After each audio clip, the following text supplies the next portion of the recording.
How is everyone? Good. Nice to see you all here. In your paper, I know we usually do prayer first, but the spiritual practice at the bottom, where it says meditation, then prayer. So I'd like to take that in order for our time together today. So our prayer and our meditation, if we would just allow yourselves to be in a space for a moment and allow yourself to feel the prayer, which is so much more effective than just reading some words on a paper. So if you would allow yourself to be in a space, however that is for you, of acceptance, of knowing God's light, and allow yourself to feel the light of God that surrounds you. Feel that light of the universe enfold you. Allow yourself to breathe in that light. What color is that light for you? How does it feel when you breathe it in?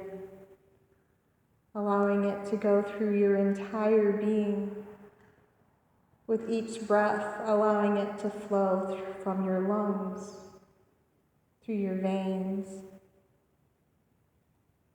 through your organs, through each system, filling yourself with that light of creation, allowing it to spark the light of creation that resides in you, allowing our knowledge of the external God of the universe to touch the internal one that He created. Sitting in that presence, knowing that we are fully protected from everything.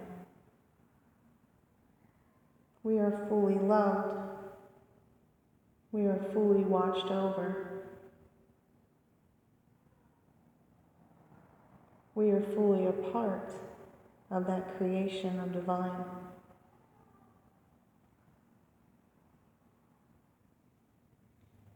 God is wherever you are right now. You are that living expression of God. Allowing yourself to be present, allowing yourself to notice, to experience, to feel that God surrounding you, the light in that love enfolding you, protecting you. The power swelling up from within you and shining outward. Allow yourself just to sit with that, with no expectation, full experience of the expression of God within you for just the next couple of moments.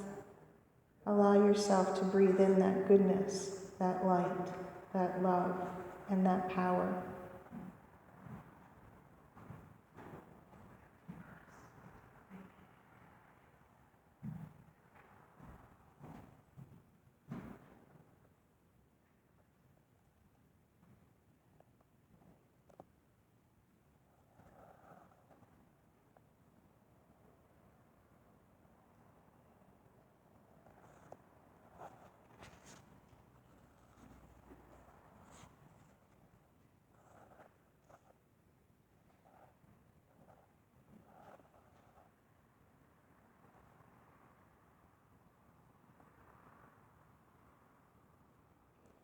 And know that wherever we are, God is. Amen.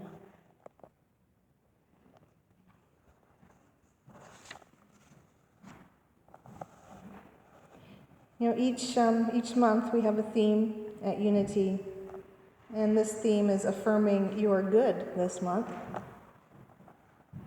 Affirming your good.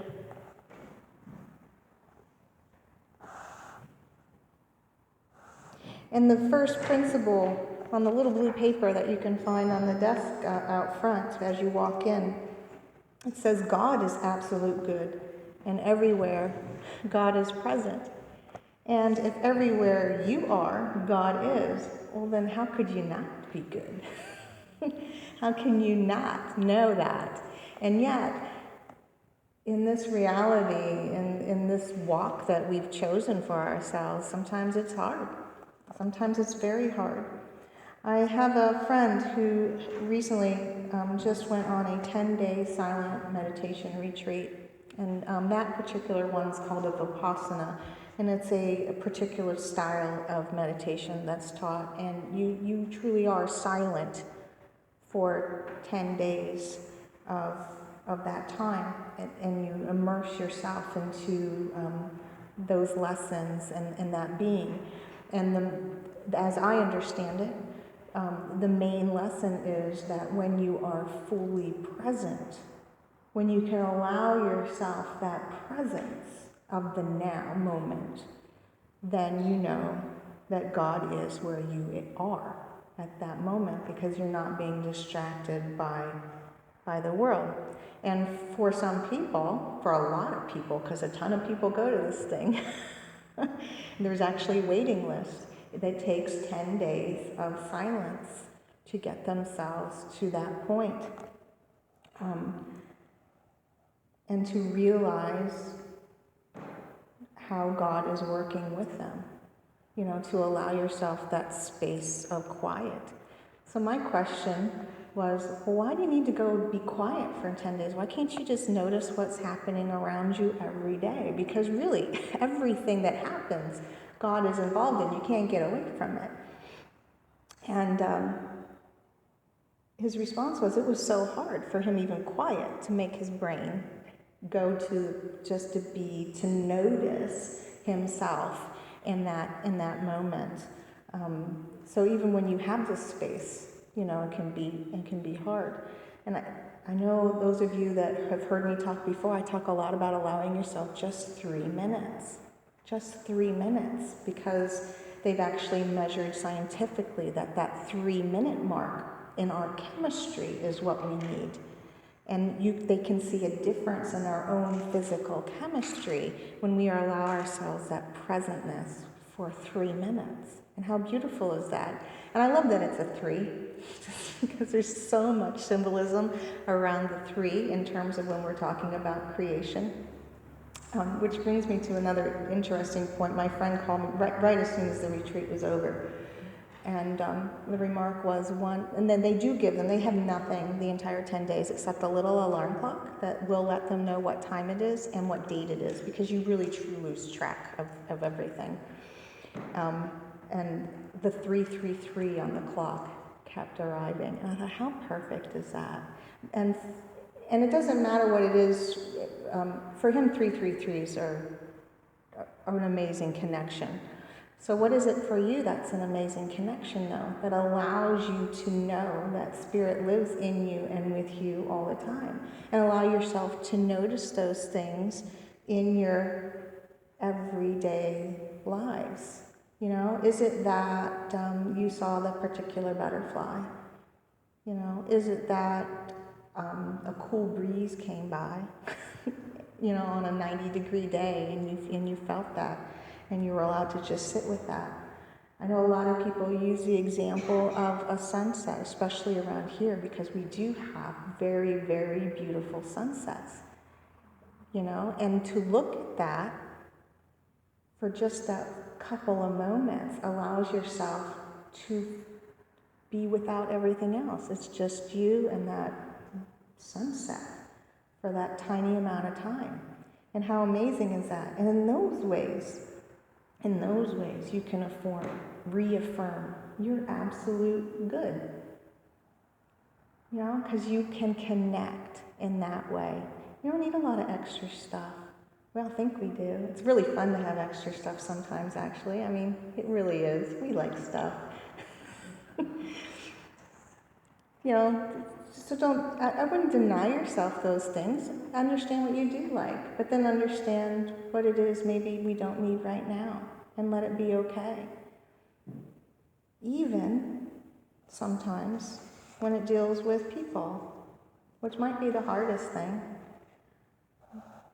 And it doesn't mean, I just had this conversation recently, so you all know that I actually pay attention to things that happen around me when I know I'm going to speak. And there's usually themes in conversation, and I'm like, oh, I guess that's what we need to talk about.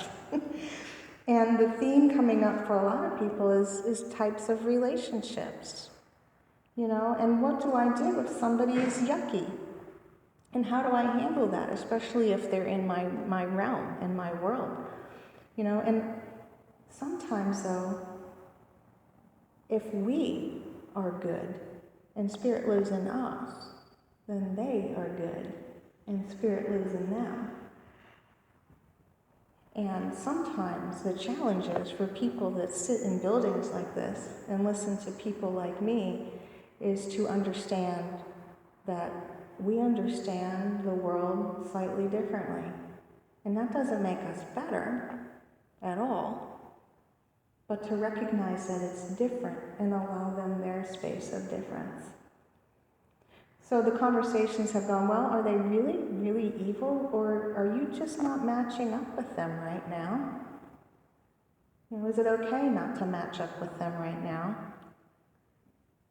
You know, and then, is there a time when you have an opening, a sign, a recognition that there might be time for conversation? And to spend time to understand maybe what the differences are. Especially now. Especially now. My son, bless his heart, he travels around and he notices people putting up their different signs. You know, it's like a polarization around the country right now. You know, I got this sign, I got that sign, I got this color, I got that color. So his comment was, Mom, why don't we get a flag with all the colors and put it on our driveway? Can we just get one with all the colors? I said, well, that's a really interesting comment from my oldest. He's 24. You know, it was, at first I thought, well, that, he's just really trying to, really was trying to make a statement to the neighbors to get their, you know, for him. But when I sat with that, I'm like, that is so interesting that that's what he came up with. Because really, it's the conversation. It is. It's allowing for all the colors to be in one place and wave it like a flag and let it be okay. You know? Sometimes you will shake your head and you wonder what God was thinking when he made everybody so different. But if everybody wasn't so different, we'd still be in the land of spirit where we wouldn't understand the differences. And there's some kind of beautifulness in that, to know that God actually created all these differences so that people had a chance for that conversation. People had a chance to see how Spirit expresses in each other, despite totally different vocabularies and sensibilities and perceptions and backgrounds and experiences.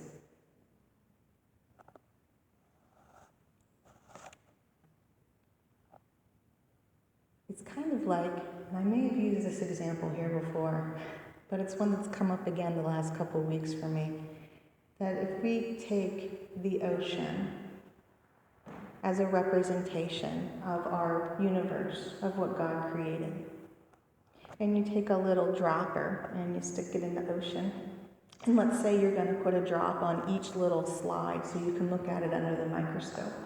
Right? It's the same ocean. And yet when I put a drop from the same dropper on each slide, and I look at it, one might have a little amoeba in there, the other one might have a piece of plastic, the other one might have some seaweed, the other one might come up perfectly pH 7 neutral, you know? It's all different, and it's the same body of water. And yet you have all of these pieces representing that same body of water. Now you might not like plastic in your drop of water, you know, but that's some drop of water's reality.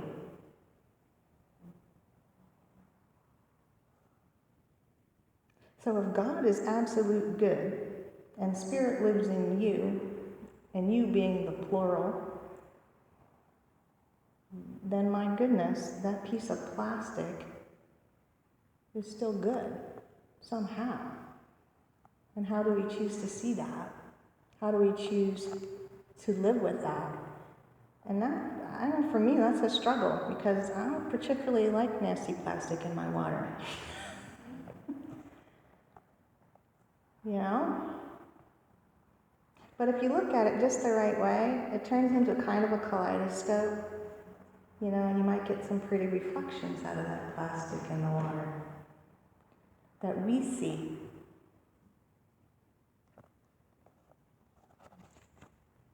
You know, and that little drop's going to have to do the same thing, because maybe they really don't like amoebas in their water.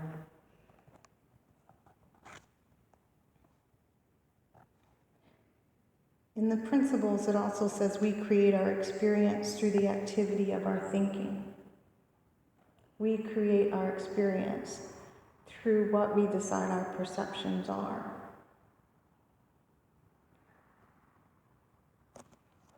So again, it goes back to that. Do we tilt it and see the colors in the plastic water?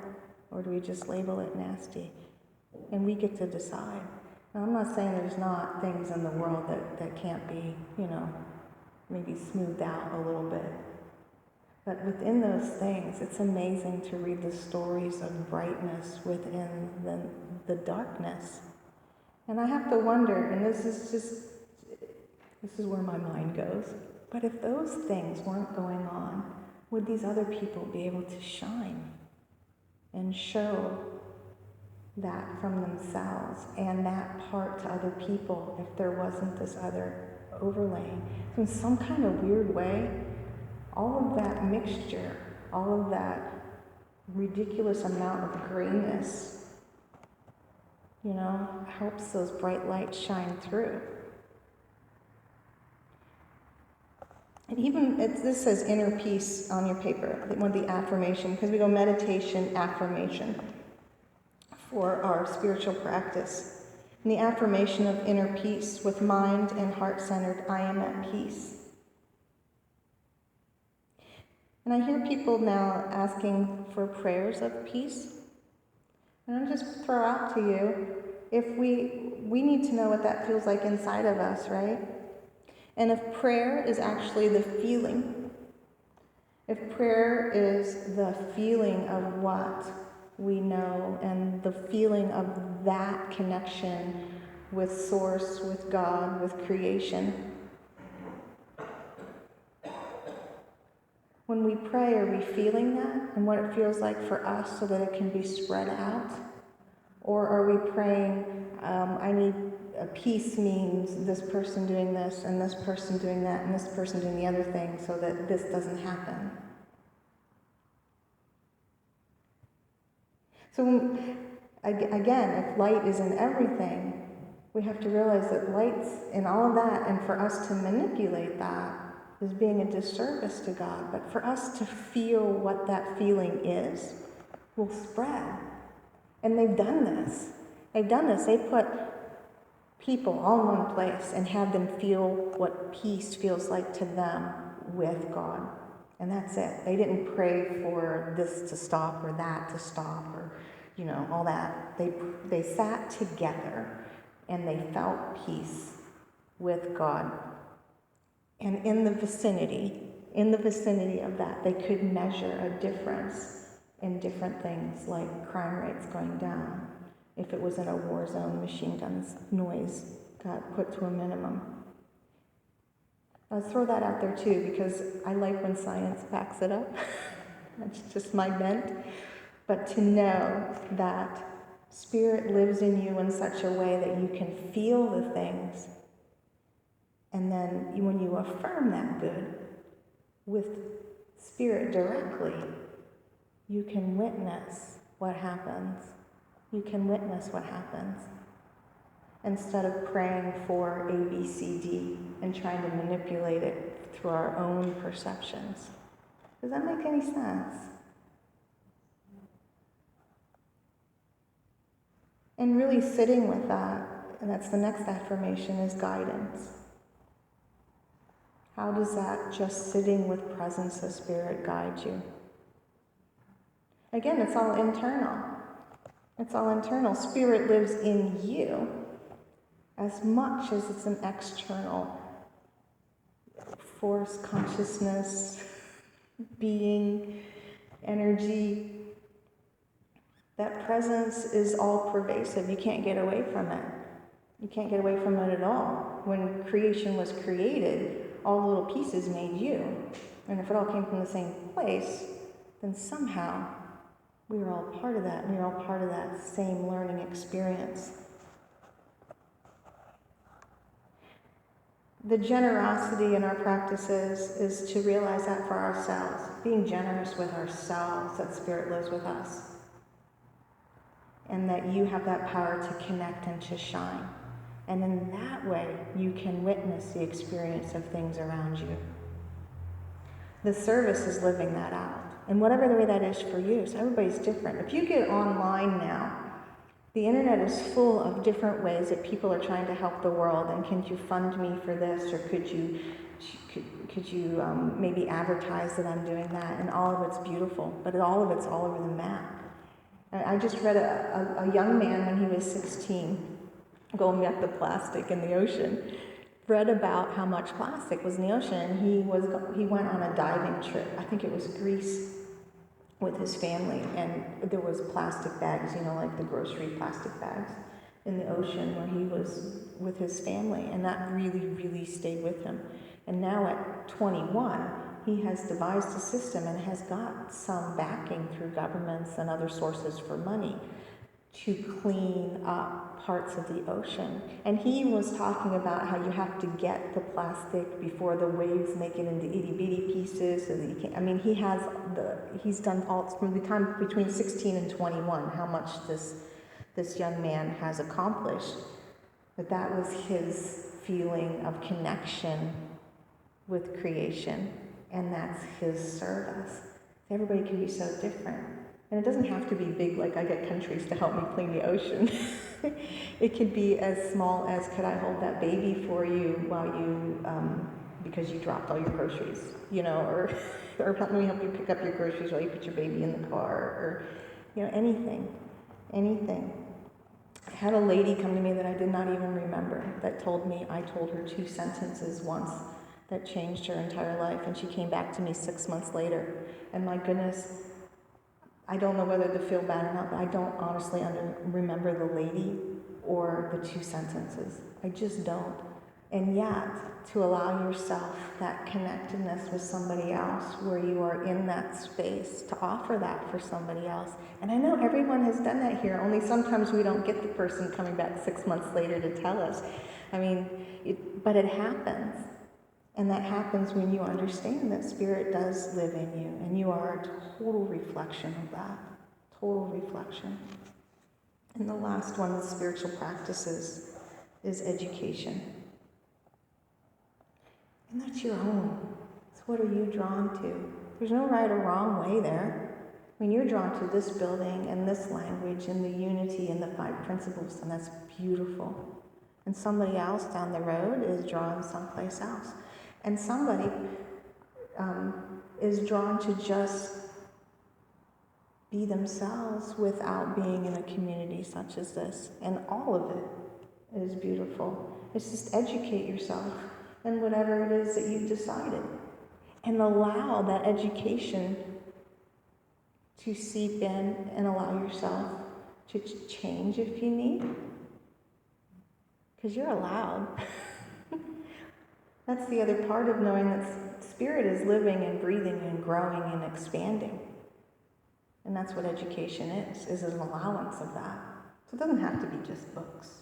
It could just be that you decide that once a day you're going to recognize something, or be in that 3 minutes, or smile at the person that's plastic.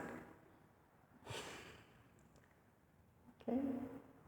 So I'm going to challenge you for those spiritual practices this week, and to hold that you cannot not be good. Nobody cannot not be good.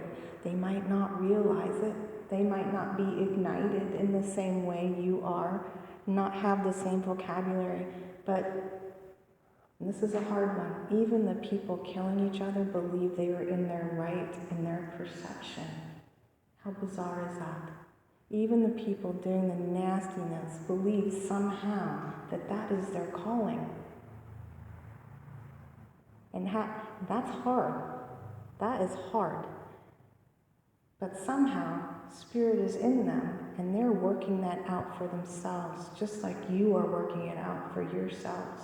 And to feel your connection of peace with Creator and spreading that out, that's the spark that other people need to help them figure out their place with that and whether their actions are matching up with what they're really feeling. I'll leave you with that conundrum with lots of blessings. Thank you.